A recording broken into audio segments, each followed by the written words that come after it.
Hidden in the shadows of Charleston, 1844, lived a woman whose story no one dared to tell. They tried to control her, erase her, and bury her secret forever. But some truths cannot be hidden. Today on Hidden Pages, we reveal the impossible secret of a woman whose courage and resilience made her unforgettable, and whose legacy defied the chains of history. Charleston's oldest auction records contain an anomaly that city archivists deliberately removed from public view in 1891. Among thousands of documented sales from the Ryan's Martlev auction house, one transaction stands impossibly alone.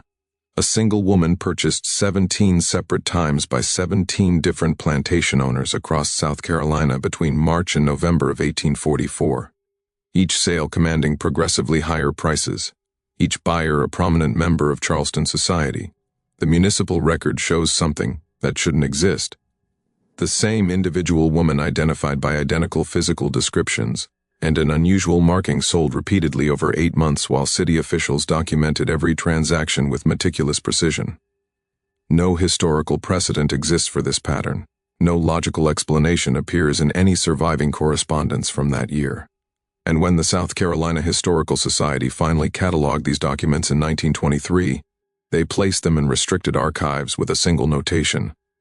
Requires gubernatorial approval for access. Public interest concerns. Before we continue with the story of what happened at Ryan's Mart in 1844, I want to invite you to subscribe to this channel and hit that notification bell so you never miss stories like this, and tell me in the comments, what state are you listening from? I love hearing where our audience discovers these forgotten chapters of American history. Now let's examine what those 17 transactions actually reveal about the darkness that consumed Charleston's elite that year. The spring of 1844 brought unusual weather to Charleston, a persistent fog that rolled in from the harbor each morning and lingered past noon, wrapping the city's narrow streets in damp, gray silence. The auction houses along Chalmers Street operated regardless, their daily sales continuing with mechanical regularity as they had for decades.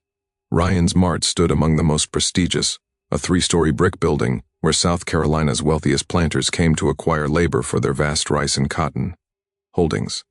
Thomas Gadsden managed Ryan's Mart with the precision of a banker, which he had been before entering the auction trade in 1837.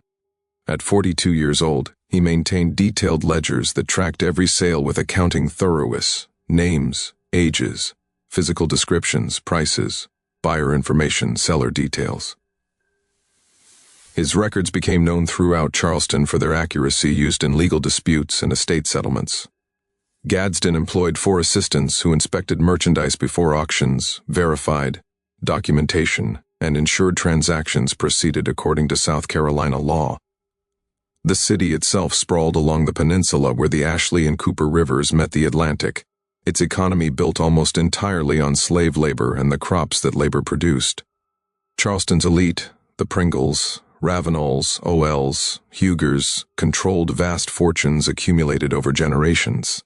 Their competition extended beyond mere wealth into social standing, political influence, and the subtle demonstrations of power that defined Southern aristocracy. Each spring brought the planting season, and with it planters seeking to expand their operations or replace workers lost to disease, injury, or the brutal mathematics of mortality inherent to the system. March 19th arrived with that characteristic fog, and with it, a seller Gadsden had never encountered before. The man identified himself as Nathaniel Claiborne, a factor representing a Savannah estate. He brought papers documenting ownership of a woman he claimed had been household staff now being sold due to the estate's dissolution. The woman stood apart from others awaiting sale that day. Her bearing suggested education unusual for the enslaved, her expression carefully neutral in a way that spoke of practiced control.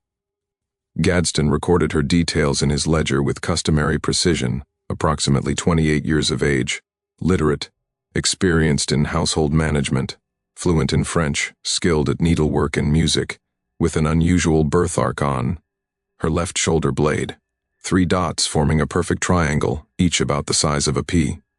He assigned her the inventory number 84,473 and noted the name Claiborne provided, DeLine.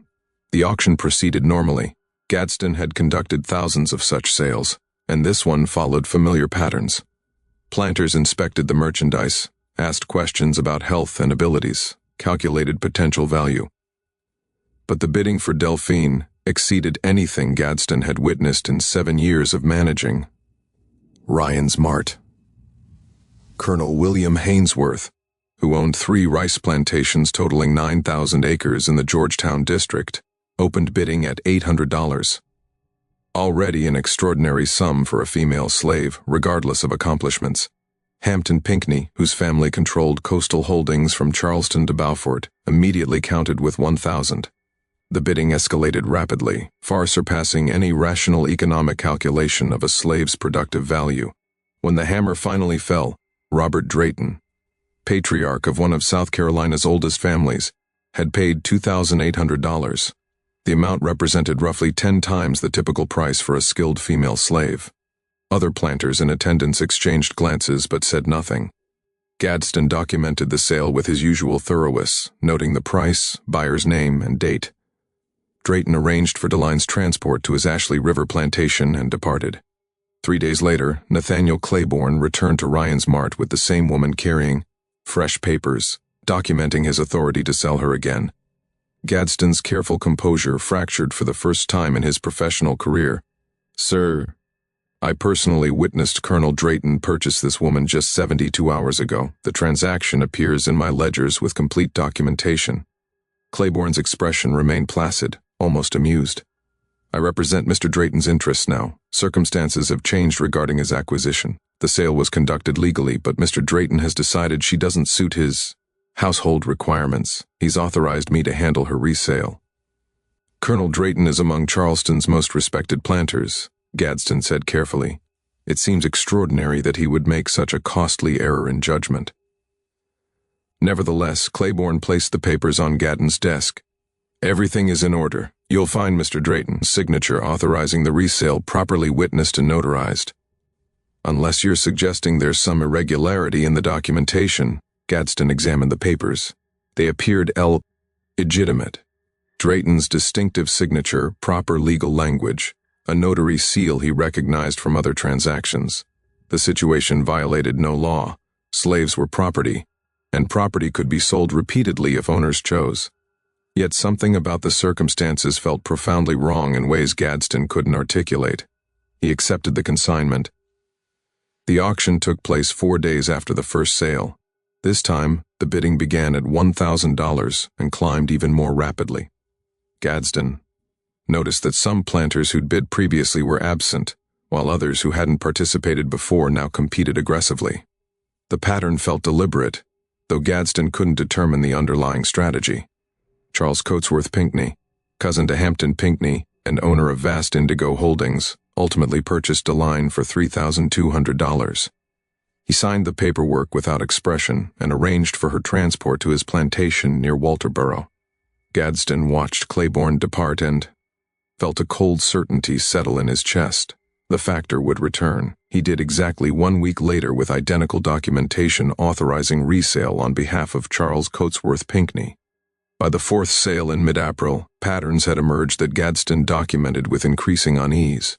Each buyer was a prominent planter with impeccable social standing. Each paid substantially more than the previous purchaser. Each subsequently authorized resale through Claiborne within days of acquisition, citing vague unsuitability for their household needs. And each transaction was perfectly legal with documentation that withstood Gadsden's increasingly suspicious scrutiny.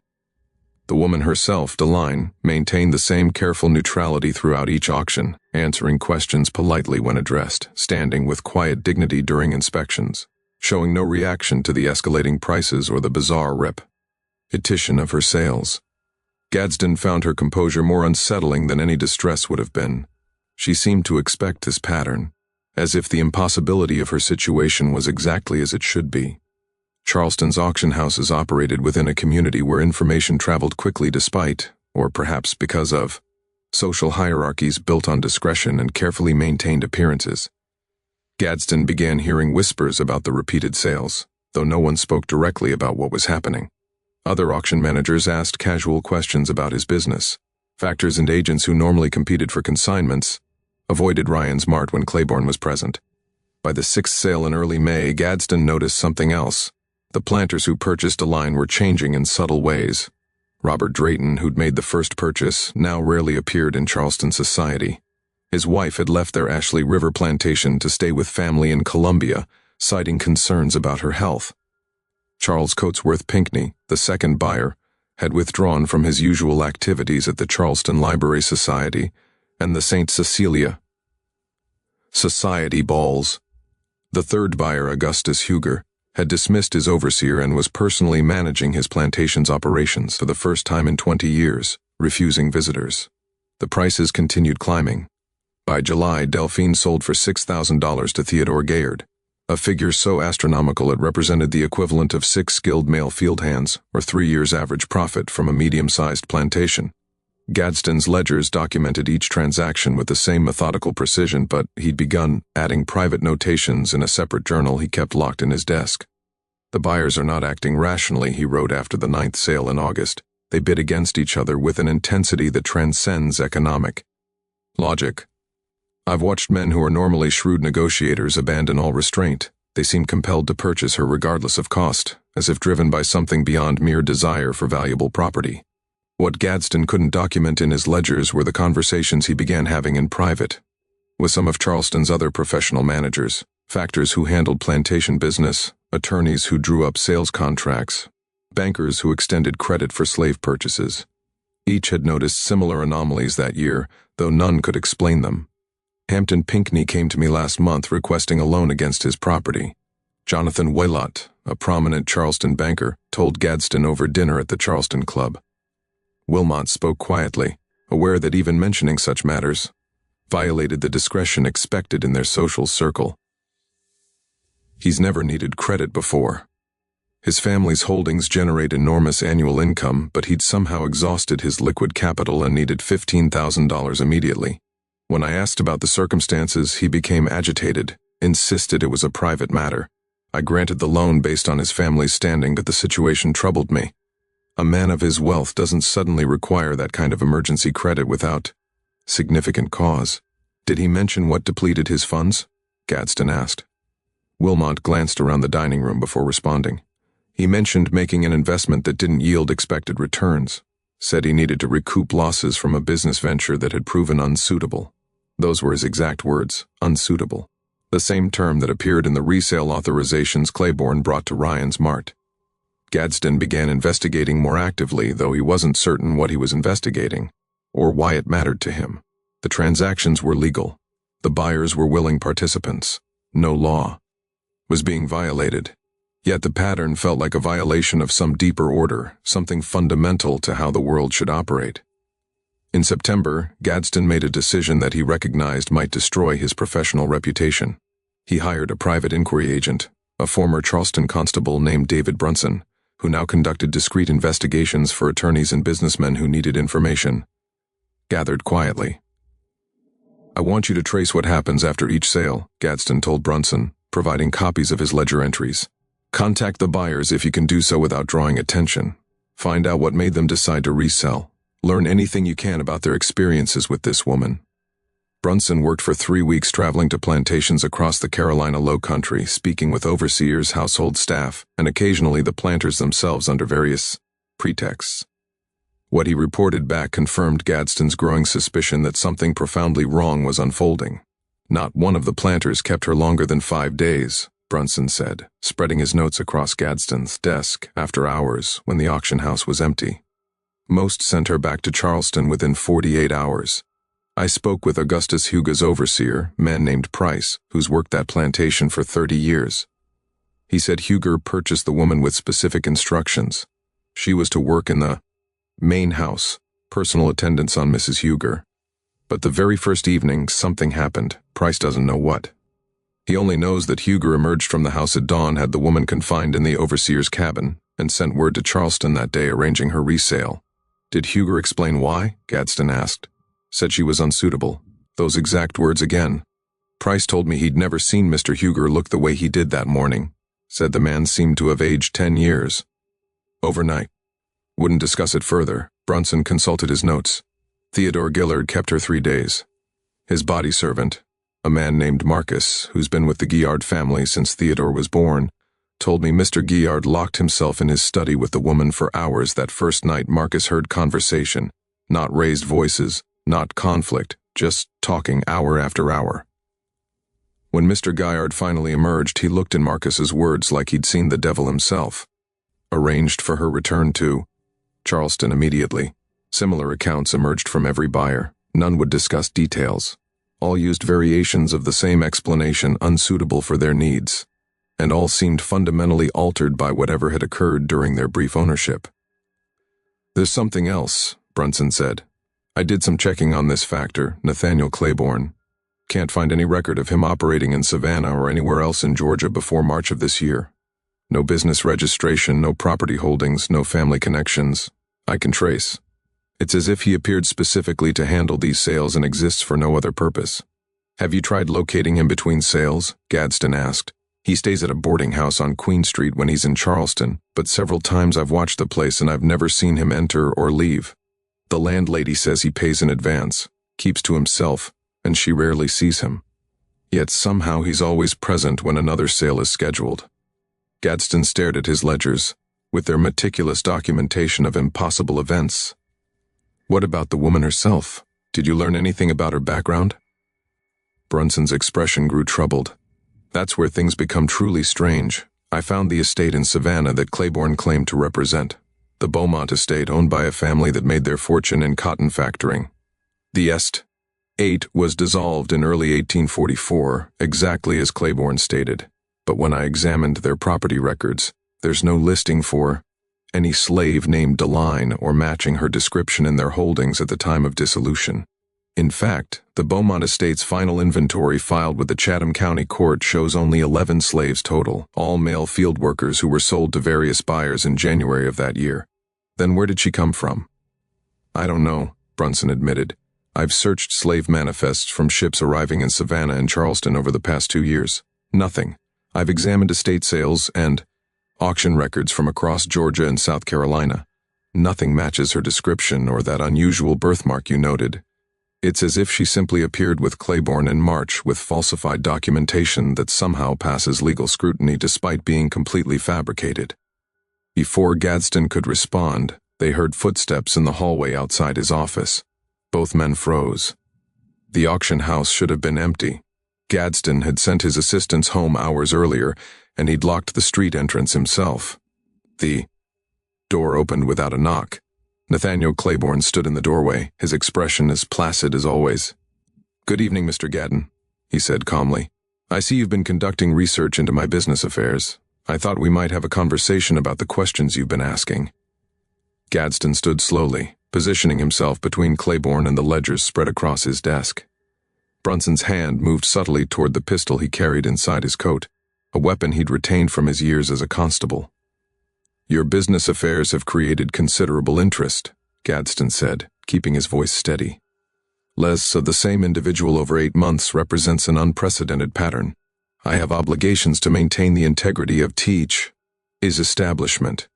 "You've fulfilled those obligations admirably," Claiborne replied.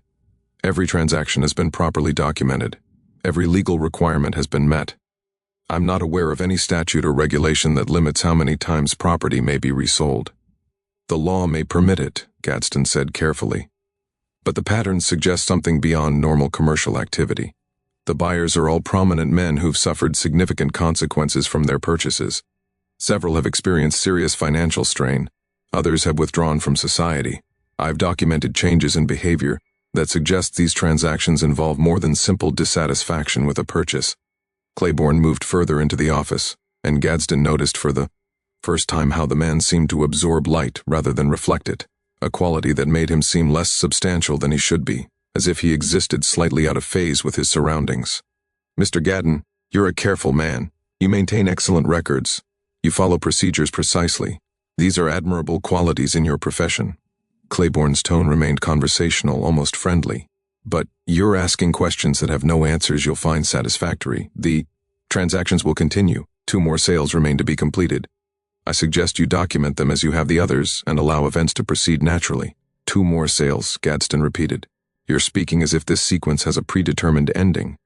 "Everything has an ending, Mr. Gaddon. Some endings are more carefully planned than others." Brunson stepped forward, his hand now openly resting on his pistol. I was a constable for 12 years. I've investigated fraud, forgery, conspiracy. The documentation you're presenting is falsified. The woman you're selling has no legitimate origin in any slave manifests or estate records. Whatever you're doing operates outside legal boundaries, regardless of how proper your papers appear. Legal boundaries, Claiborne said thoughtfully. Tell me, Mr. Brunson, how many thousands of human beings have been bought and sold in Charleston over the past century? How many families separated? How many lives destroyed? All within perfect legal boundaries. The law has proven remarkably flexible regarding who can be considered property. My activities exist well within that flexibility. You're not answering the fundamental question, Gadsden said. What is she? Where did she come from? And what happens to the men who purchase her? Claiborne's expression shifted slightly. The first real emotion Gadsden had seen from him. Something that might have been satisfaction, or perhaps simply acknowledgement that certain truths could no longer be avoided. What she is, Claiborne said slowly, is exactly what Charleston's elite have always desired. An acquisition that demonstrates wealth, taste, and power. Someone educated, accomplished, beautiful property that elevates the owner's status simply through possession. The men who've purchased her wanted precisely that. They bid against each other, not just for her labor or skills, but for the prestige of ownership. That doesn't explain the pattern, Gadsden insisted. It doesn't explain why they all resell. Her immediately, doesn't it? Claiborne tilted his head slightly. Consider what happens when acquisition becomes reality. When these men, pillars of Charleston society, owners of vast holdings built entirely on enslaved labor, find themselves alone with property they now control completely.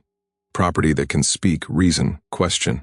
Property that knows things about them, their debts, their secrets, their cruelties, their fears. The specific ways they've built their fortunes through methods that shame them in the darkness before dawn, even as they defend those methods publicly in daylight. The office fell silent except for the distant sound of carriages on the street outside. She talks to them, Brunson said quietly. That's what this is about. She tells them things. She converses with them. Claiborne corrected about history, philosophy, the particular calculations required to value human beings as livestock, the specific decisions that lead men to purchase other human beings and call it economic necessity, the precise moral cost of building wealth through suffering. She's extremely well educated, you see. She can discuss these topics with considerable nuance. Gadsden felt ice forming in his stomach. And after these conversations, they send her back. They send her back. Claiborne agreed. Because continuing to own her becomes unbearable, because every moment in her presence forces them to confront truths they've spent their entire lives avoiding. Because she represents a mirror they cannot face. So they resell. Her at a loss, often a substantial loss, just to escape that confrontation. But the next buyer doesn't know. Claiborne finished. The previous owner won't explain what happened. Can't explain really. How do you tell another man of your social standing that you purchased a slave who destroyed your peace of mind simply by existing in your household? How do you admit that level of weakness? So each buyer enters the transaction with the same arrogant confidence as his predecessor. Each believes he'll be different, and each discovers the same truth. This is some form of revenge, Gadsden said, against Charleston's planters specifically. Revenge implies anger. Claiborne said this is simply education, a demonstration of certain principles. The men who purchase her learn precisely what it means to own another human being, not in abstract economic terms, but in the specific, intimate reality of that relationship. Most people never truly contemplate what they're participating in. She ensures these particular men do contemplate it thoroughly. Brunson's hand tightened on his pistol. I could arrest you right now, bring you before a magistrate, force you to explain these activities to the authorities. You could try, Claiborne said calmly. But explain exactly what crime has been committed. Every sale has been legal, every document authentic enough to pass scrutiny from men whose profession involves examining such documents. No violence has occurred, no threats have been made. I've simply facilitated transactions between willing buyers and sellers. If the buyers subsequently regret their purchases, that's a private matter between them and their consciences. 2 more sales, Gadsden said. You mentioned 2 more remain. Why a specific number? What happens after the 19th sale? Claiborne moved toward the door. The sequence will complete itself. The final buyer will receive exactly what he deserves, and then the cycle will end. I suggest you document those last transactions carefully, Mr. Gadsden. They may prove historically significant." He departed without waiting for a response, leaving Gadsden and Brunson alone with questions that multiplied faster than answers could form. The 16th sale occurred on October 3rd, and Gadsden recognized the winning bidder immediately. James Henry Hammond, former governor of South Carolina, congressman and owner of multiple plantations totaling over 10,000 acres. Hammond was also among Charleston's most controversial figures. Brilliant, ambitious, and allegedly involved in various scandals that his political allies had worked hard to suppress. Hammond paid $7,200 for DeLine, a sum that represented the highest price ever documented in Gadsden's ledgers for any slave. He signed the paperwork with a flourish and arranged for her transport to his Silver Bluff plantation near Augusta. 4 days later, Claiborne returned with resale authorization, but this time something was different. The factor's usual composure had fractured slightly, subtle signs of tension around his eyes, a tightness in his jaw that suggested stress or perhaps anticipation. Mr. Hammond discovered she was extremely unsuitable for his household, Claiborne said, placing the papers on Gadsden's desk.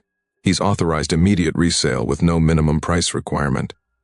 Gadsden examined the documentation and noticed Hammond's signature appeared rushed, the letters uneven in ways that suggested the hand that wrote them had been shaking.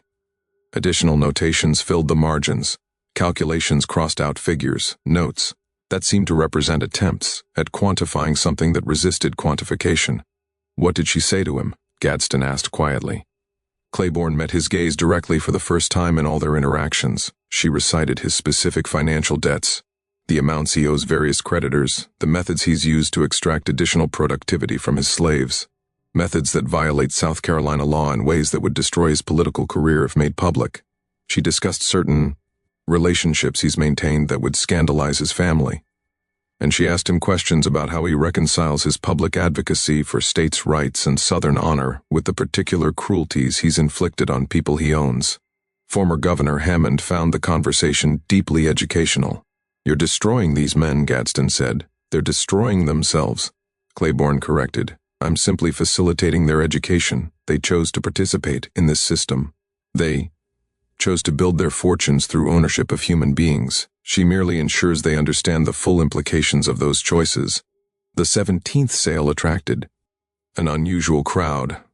Planters who normally attended auctions, but who'd been absent during previous sales of DeLine, along with several factors and agents whose presence suggested they were representing buyers who didn't want to be identified publicly. Gadsden recognized the pattern immediately. Word had spread through Charleston's elite about the remarkable woman who'd been sold repeatedly, and men were now coming specifically to acquire her, despite not knowing why previous buyers had resold her. The bidding opened at $5,000 and climbed rapidly. Gadsden watched faces in the crowd and saw expressions that troubled him. Not just the usual calculation of men assessing property value, but something more intense. Desire mixed with something darker, a need to possess something that had supposedly unmanned other buyers. A competitive urge to prove themselves stronger, more worthy, or more capable of mastering what others couldn't control.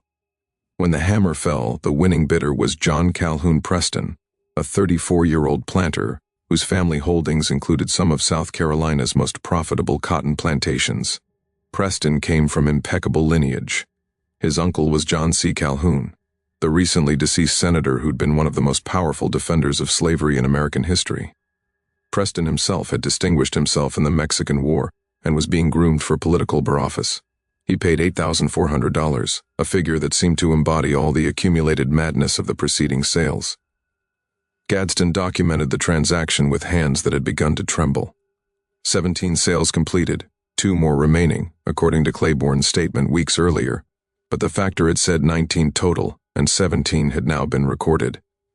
Unless Gadsden had misunderstood, unless the pattern extended beyond what he'd been told. That night, unable to sleep, he returned to his office and examined his ledge.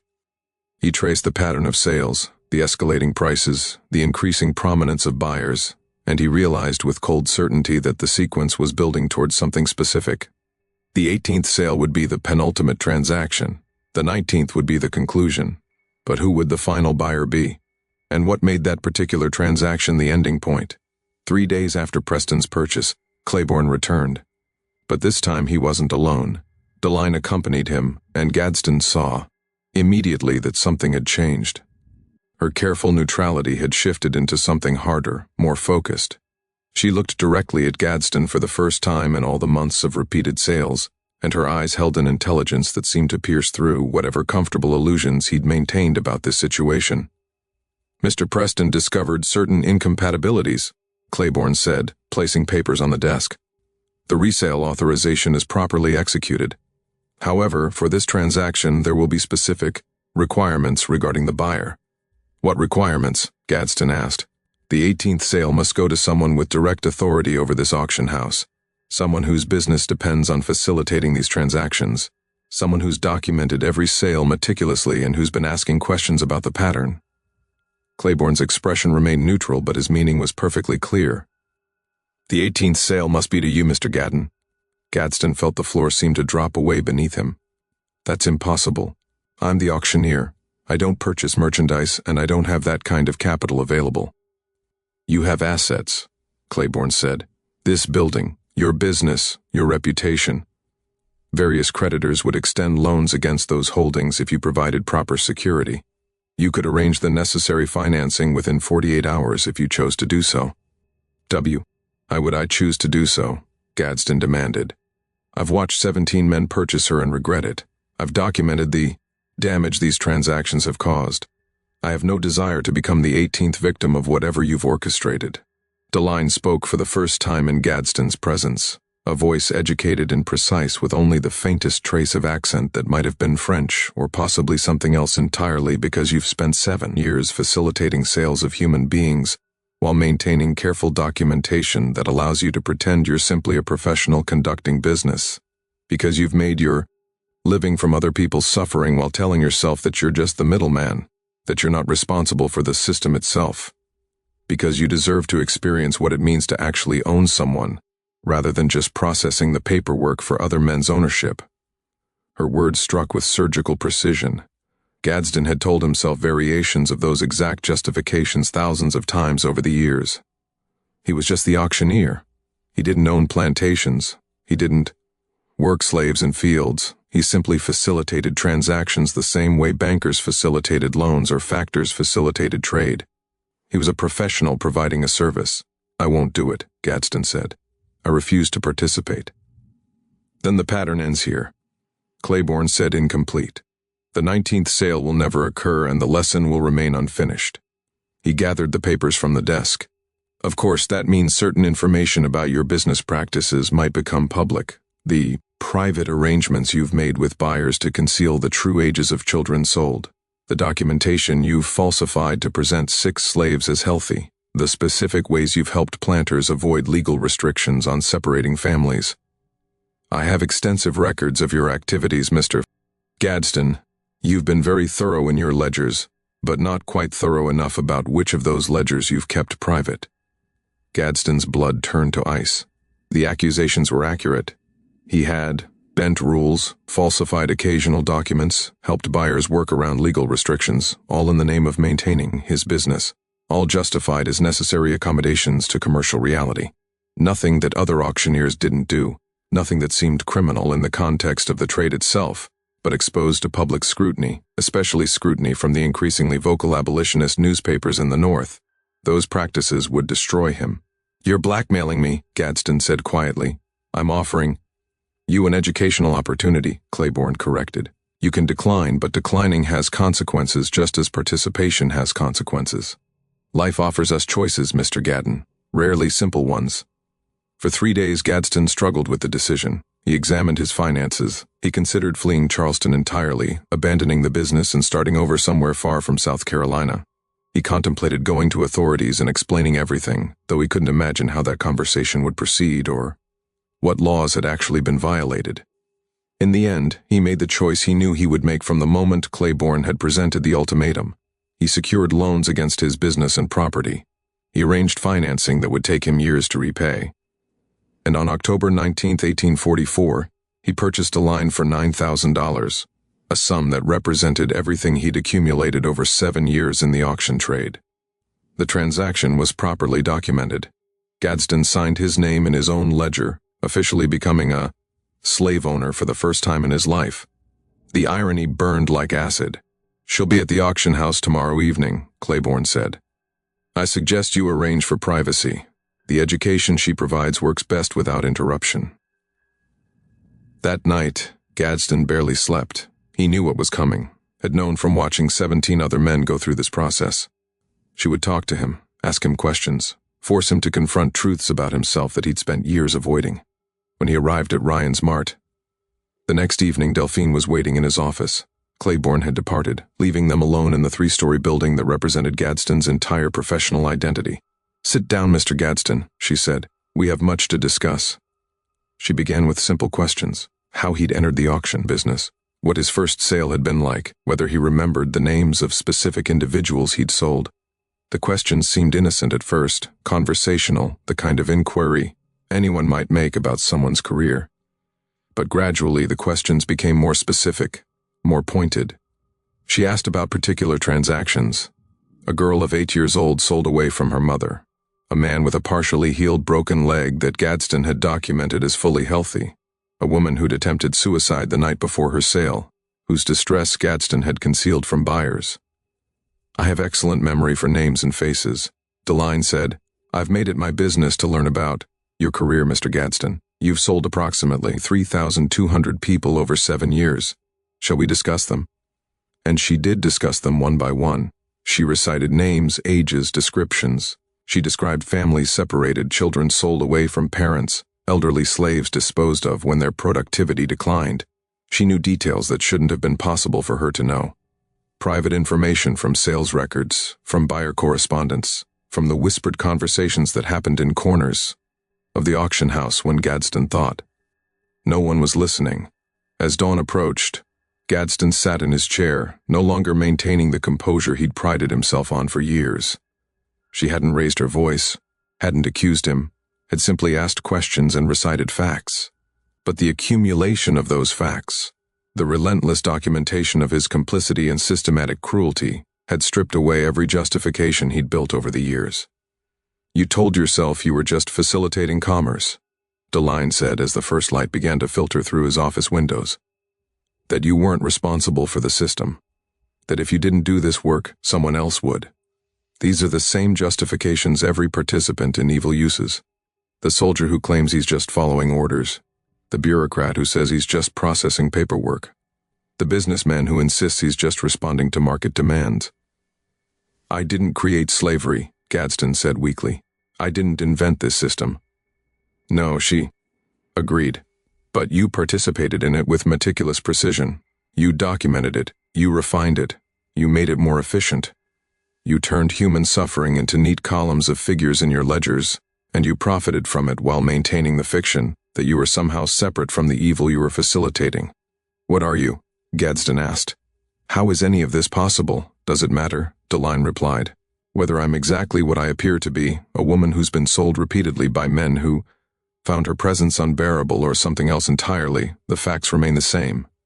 You've spent 7 years as an instrument of systematic cruelty. That truth doesn't change regardless of my nature." She stood, moving toward the door.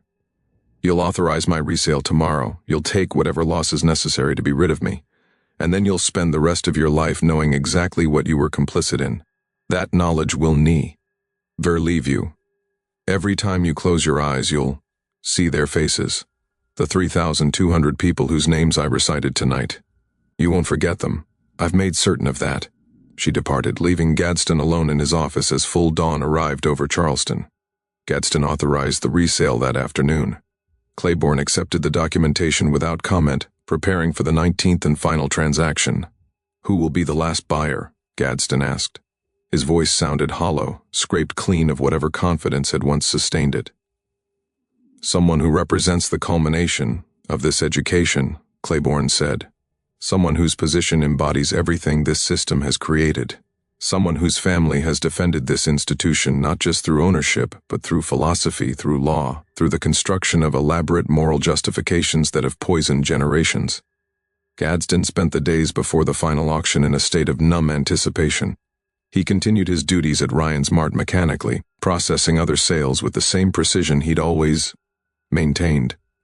But every transaction now felt like participating in something obscene. He saw the faces Deline had made him remember, the 30,200 people whose names she'd recited during that endless night.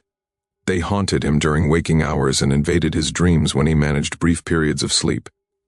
He noticed changes in himself that he couldn't quite articulate. Food tasted different, less substantial.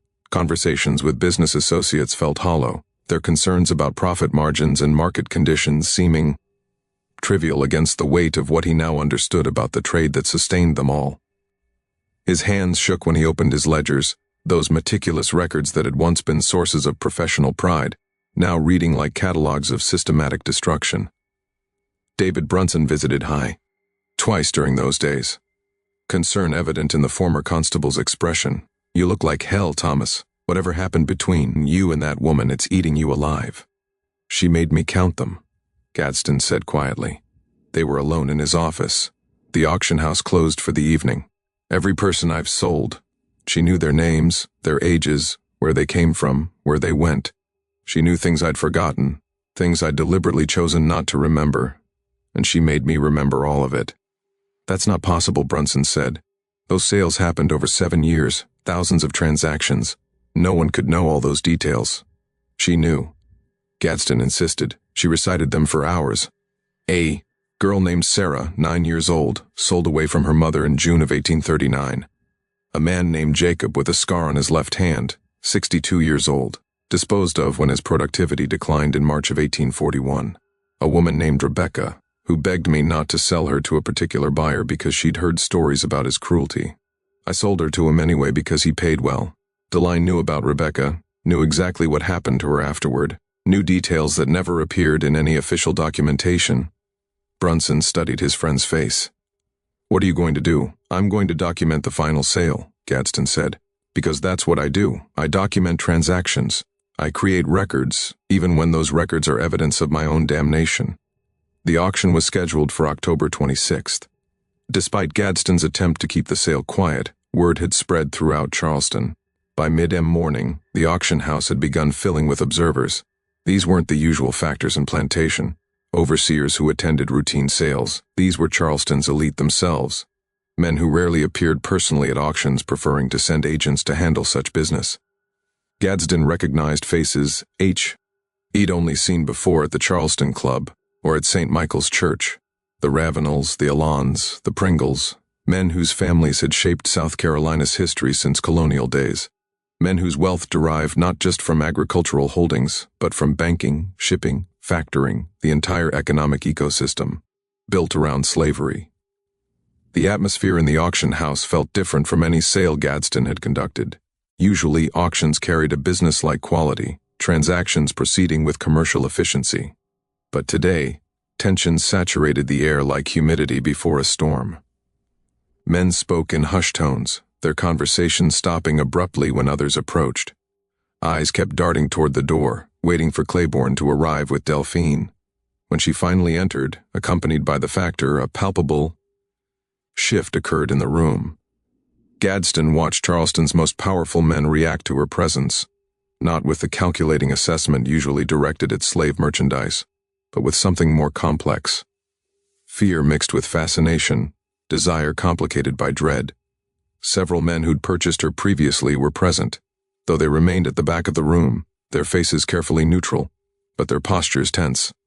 Gadsden took his position at the front of the auction house beside the platform where merchandise was displayed during sales.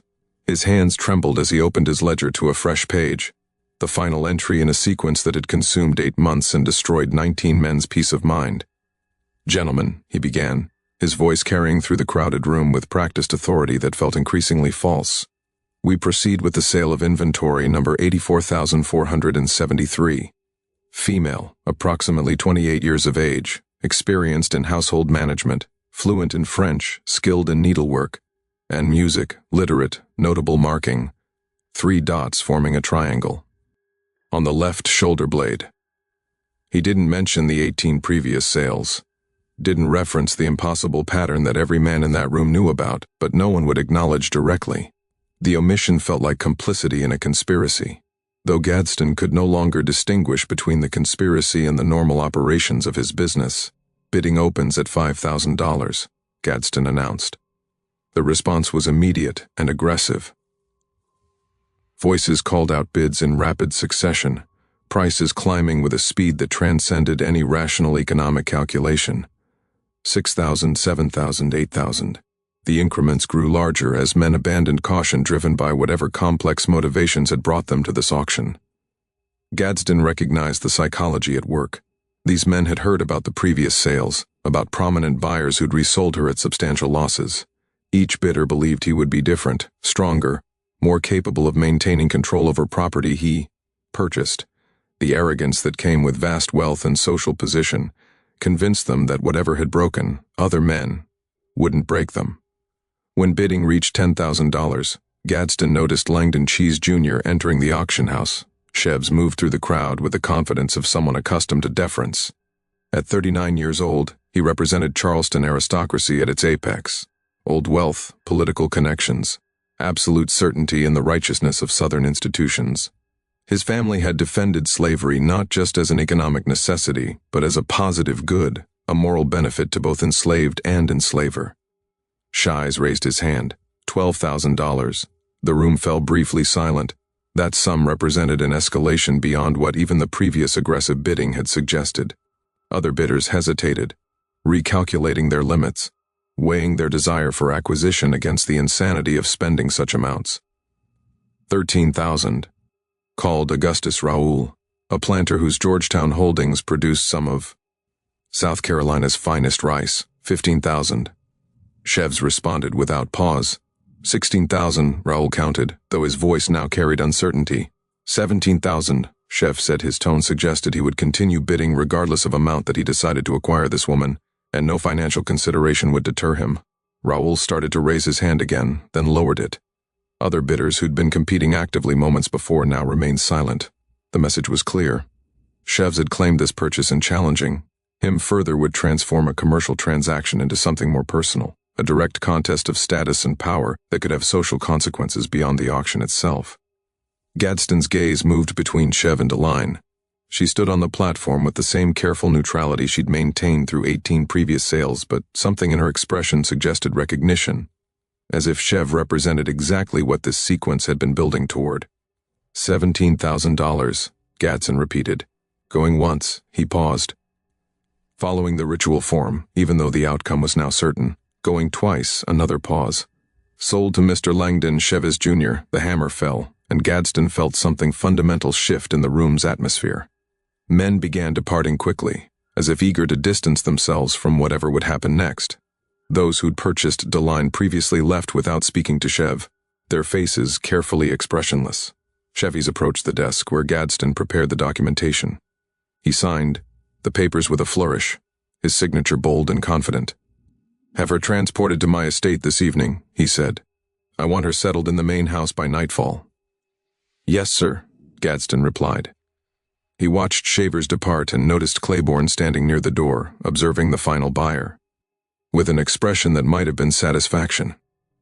That evening, as Gadsden arranged for Delphine's transport to the Shavers' estate, she spoke to him one last time. "You understand now, don't you, Mr. Gaddon, what all of this has been about?" "Education," Gadsden said quietly. "You've been educating us about what we've chosen to participate in." "Not all of you," Deline corrected. "Most people who participate in evil never truly confront what they're doing. They maintain comfortable illusions until death. But you 19, you've been forced to see clearly, to understand precisely what it means to own another human being, to comprehend the full weight of that relationship and your role in perpetuating it." "Why us specifically?" Gadsden asked. "Why these particular men?" "Because you represent the system at different levels," she said. Chevs and the others like him provide philosophical justification, the moral arguments that allow ordinary people to accept the unacceptable. You facilitate the mechanism, the daily operations that keep the system functioning, and all of you profit from it while telling yourselves you're not responsible for its cruelties. "What will happen to Ches?" Gadsden asked, though he suspected he already knew. "The same thing that happened to the others," Deline said. "He'll learn, and learning will destroy the comfortable certainties he's built his entire identity around. She was transported to the Chevys' estate that night, and Gadsden never saw her again. The whispers began within days. Household staff at the Chavis estate reported unusual occurrences, their master spending entire nights in his study with the new acquisition, conversations that lasted until dawn, raised voices occasionally audible through closed doors, though never quite intelligible. Gadsden heard these reports through the network of gossip that connected Charleston's business community. Seatours who dealt with CHC noted changes in his demeanor. The confidence that had always characterized him seemed diminished. He began missing meetings, failing to respond to correspondence, neglecting business affairs that had previously commanded his meticulous attention. On the fourth day after the sale, a messenger arrived at Ryan's Mart with an urgent letter from Chev. The handwriting was barely legible, letters jagged and uneven. Gadsden, the woman is unsuitable, utterly unsuitable. I cannot. The thing she knows. I require her immediate removal from my property. Arrange whatever is necessary. I don't care about financial recovery. Just remove her. But before Gadsden could respond, a second messenger arrived with different news. Langdon Chevis Jr. had filed manumission papers with Charleston authorities. He was freeing Deline, granting complete legal freedom and providing funds for her transport north to Pennsylvania. The news rippled through Charleston society like a shockwave. Members of the Chevs family didn't free slaves. They defended the institution publicly, wrote essays arguing for its moral necessity, shaped laws to protect and expand it. For Langdon Chever to suddenly manumit a woman he'd purchased just days earlier, a woman for whom he'd paid an astronomical sum, defied every principle his family represented. Gadsden examined the manumission documents when they were filed. They were properly executed with all necessary legal requirements met. But in the margins, Chevis had written additional notes, fragments of text that suggested someone in profound psychological distress. She recited the names, all of them. People my family has owned across 4 generations. She knew their stories, what happened to them, the specific cruelties, the children sold away, the families destroyed. She knew details that exist in no records, private matters that should be unknowable. She asked me how I justified it, made me articulate the philosophical arguments I've used to defend this system, then showed me with precise logic how each argument collapsed under examination. How every justification was simply elaborate self-deception designed to allow me to profit from suffering while maintaining my self-image as a moral person. The notes continued, increasingly illegible. I cannot the weight of understanding. 73 people across 3 plantations. I gave orders that led to their punishment, their sale. There I thought I was managing property efficiently. She made me see them as I cannot bear this knowledge, cannot continue with this understanding. Freedom is only the smallest gesture toward inadequate but necessary. Gadsden read these notes alone in his office and felt recognition of his own experience, the forced confrontation, the systematic destruction of comfortable illusions, the unbearable weight of genuine understanding of one's complicity. He began hearing similar stories about other men who'd purchased Deline. Robert Drayton had sold his Ashley River plantation and moved to Charleston proper, living quietly in a townhouse. His vast agricultural holdings liquidated, Charles Coatsworth Pinckney had freed 6 of his slaves, not all of them, but 6 specific individuals whose stories apparently paralleled something Deline had told him about. Theodore Guillard had stopped attending church, unable to sit through sermons that blessed the social order he now understood as fundamentally corrupt. None of these men spoke publicly about what they'd learned. How could they? Admitting that a slave had educated them about the immorality of slavery would destroy their social standing completely. Acknowledging that a woman they'd purchased as property had revealed truths they couldn't bear would be professional suicide in Charleston soci. Thank you. So they remained silent and suffered privately, their transformations visible only in changed behaviors that their peers couldn't adequately explain. Gadsden continued documenting these patterns, though now his record-keeping served a different purpose. He was no longer creating business records, but compiling evidence of something that transcended normal commercial activity. He noted the dates each buyer had been affected, the specific ways their lives had changed, the pattern of destruction that had consumed 19 men across 8 months. Langdon Chever's decline proved the most dramatic. His health deteriorated rapidly after freeing Deline. Physicians couldn't identify any specific disease, but something fundamental seemed to be failing in him. He lost weight despite eating. His hair grayed within weeks. He developed a tremor in his hands that made writing difficult. In December of 1844, Chev sold the majority of his plantation holdings, thousands of acres, hundreds of slaves, the accumulated wealth of generations. His family was horrified, but he was the legal owner and they couldn't prevent the transactions. He used some of the proceeds to establish a fund for educating freed blacks in Charleston, a gesture so contrary to his previous politics that many assumed he'd lost his sanity. He died in March of 1847, at age 44. The death certificate listed heart failure, but those who'd known him recognized that whatever had killed him had begun that night when he'd sat alone with Deline and been forced to confront truths he couldn't survive understanding. As for Deline herself, she vanished from all historical records after her Manna mission. The documents show she received funds for transport north and legal confirmation of her freedom. After that, nothing. No census records in Pennsylvania, no property holdings, no marriage records, death certificates, or any other documentation that would track an individual through the 19th century. Gadsden made inquiries when he moved to Baltimore, asking among that city's free black community if anyone knew of a woman matching her description. He contacted abolition societies in Pennsylvania, New York, Massachusetts. No one had encountered anyone fitting her profile. It was as if she'd accomplished whatever purpose had brought her to Charleston and then simply ceased to exist in any verifiable form. Gadsden himself survived until 1863, dying of pneumonia just as Union forces were beginning their campaign against Charleston. In his final months, he attempted multiple times to write a comprehensive account of what had happened in 1844. Stacks of incomplete manuscripts survived him, each attempting to explain the impossible sequence of events, each abandoned as inadequate to capture the truth. His final attempt began. I have spent 19 years trying to understand what happened during those 8 months. Whether she was exactly what she appeared to be, a woman of extraordinary intelligence and education who somehow gained power over Charleston's elite, or something else entirely remains unclear. What is certain is that 19 men learned truths about themselves that destroyed their peace permanently. We were educated about complicity, about the specific ways we'd chosen to profit from systematic cruelty while maintaining comfortable self-images. That education was more destructive than any physical punishment could have been.